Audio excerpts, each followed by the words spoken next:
প্রকৃতি কখনো কখনো আমাদের এমন কিছু মুহূর্ত উপহার দেয় যা শব্দে বলা যায় না, শুধু অনুভব করা যায়। আজ আপনাদের নিয়ে চলেছি এক হৃদয় ছুঁয়ে যাওয়ার যাত্রায়। পাবনার এক শান্ত গ্রাম মালদাপাড়া। সেখান থেকে শুরু করে খরস্রোতা পদ্মা নদী পেরিয়ে আরিচা ঘাট পর্যন্ত। এই যাত্রায় আছে সবুজের ছায়া, নদীর নদীর কোল ঘেঁষা পথ, গ্রামের সহজ সরল জীবন আর পদ্মার তীব্র স্রোতের গর্জন। চলুন প্রকৃতিকে ছুঁয়ে দেখি হৃদয় দিয়ে। আজকের দিনটা একটু আলাদা ছিল। ঘুম থেকে উঠেই মনে হচ্ছিল আজকের দিনটা বিশেষ হতে চলেছে।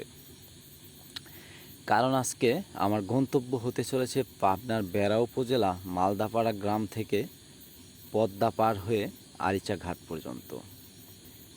এই পথ শুধু একটা ভ্রমণ নয়, বরং একটা অন্যরকম অভিজ্ঞতার সাক্ষী হতে চলেছি।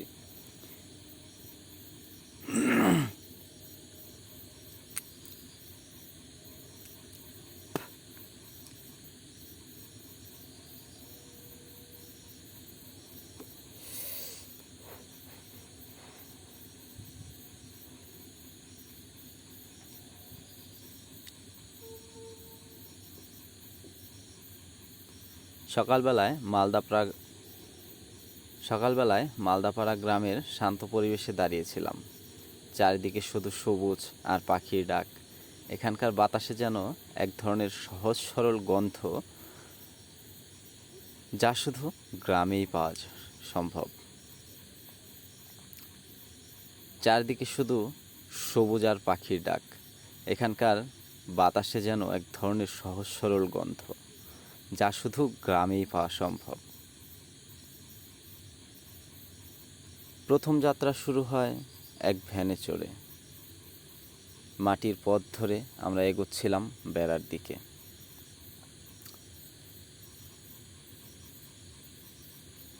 রাস্তার দুপাশে বাড়িঘর, আর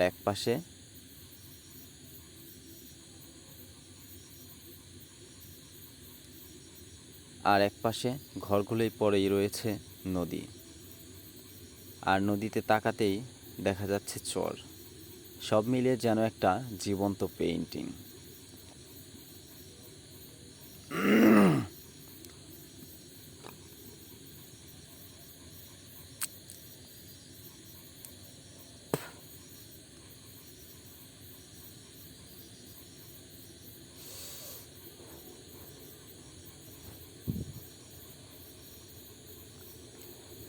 ভ্যানে চড়ে ধীরে ধীরে এগোচ্ছিলাম মাটির পথ ধরে।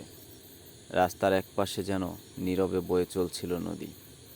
হঠাৎ চোখ আটকে গেল এক অসাধারণ দৃশ্যে। নদীর কিনারায় দাঁড়িয়েই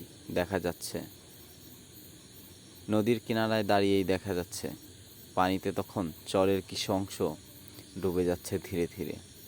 ঠিক সেই জায়গায় কয়েকজন মানুষ ব্যস্ত হয়ে উঠেছে বাদাম গাছ তুলে আনতে। চরের ভেজা মাটিতে শেকড় থেকে তোলা সেই গাছগুলোর গোড়ায় ছিল বাদাম। তারা একে একে ছাড়িয়ে নিচ্ছে। মাটির গন্ধে ভেজা হাত যেন প্রকৃতির সঙ্গে মিশে যাচ্ছে। এই দৃশ্যটাই আমার চোখে আটকে ছিল।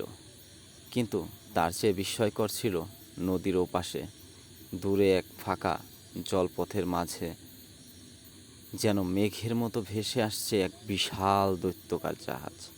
বিশালতা আর নীরবতার এক অপূর্ব মিলন।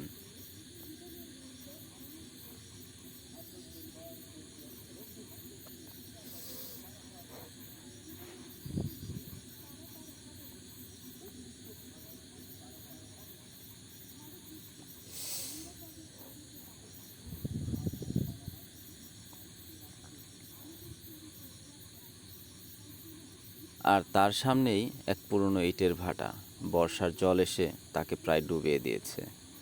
ইটের স্তূপ আর ভাটার ফাঁক দিয়ে দেখা যাচ্ছিল সেই জাহাজটা। মনে হচ্ছিল সময় যেন থেমে গেছে এখানে। একদিকে বাদাম ছাড়ানো মানুষের ব্যস্ততা, অন্যদিকে প্রকৃতির বিশালতা, আর মাঝখানে এক টুকরো আর মাঝখানে এক টুকরো চিত্রশিল্প। অবশেষে কিছুক্ষণ উপভোগ করলাম সেই নান্দনিক প্রাকৃতিক দৃশ্য। তারপর উঠে পড়লাম আবার ভ্যান গাড়িতে চেপে। ভ্যানে বসে বসে কিছু সময় মনে হচ্ছিল এই পথ যেন শেষ না হয়। এত সুন্দর আর এত শান্তিপূর্ণ শহরের যান্ত্রিক জীবনের সঙ্গে এর কোনো মিলই নেই। বেড়া পৌঁছে উঠলাম সিএনজিতে।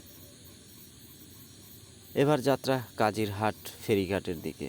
রাস্তার দুই পাশে চলছিল জীবনের আপন গতিতে। রাস্তার দুই পাশটা চলছিল জীবনের আপন গতিতে। কেউ হাঁটছে, কেউ দোকান খুলছে, আবার কেউ গল্প করছে চায়ের টঙে। পথের পাশে পাশে ছিল নদী আর শঙ্খচিলের। পথের পাশে ছিল নদী পথের পাশে ছিল নদী আর শঙ্খচিলের মতো গাছগুলো যেন ডানা মেলে স্বাগত জানাচ্ছিল আমায়। এই রাস্তায় কিছু ভিডিও করছিলাম, কারণ প্রকৃতি নিজেই এখানে ক্যামেরার জন্য পোজ দেয়। অবশেষে পৌঁছে গেলাম কাজিরহাট ফেরিঘাটে। এখান থেকে আমাদের পদ্মা পার হওয়ার পালা।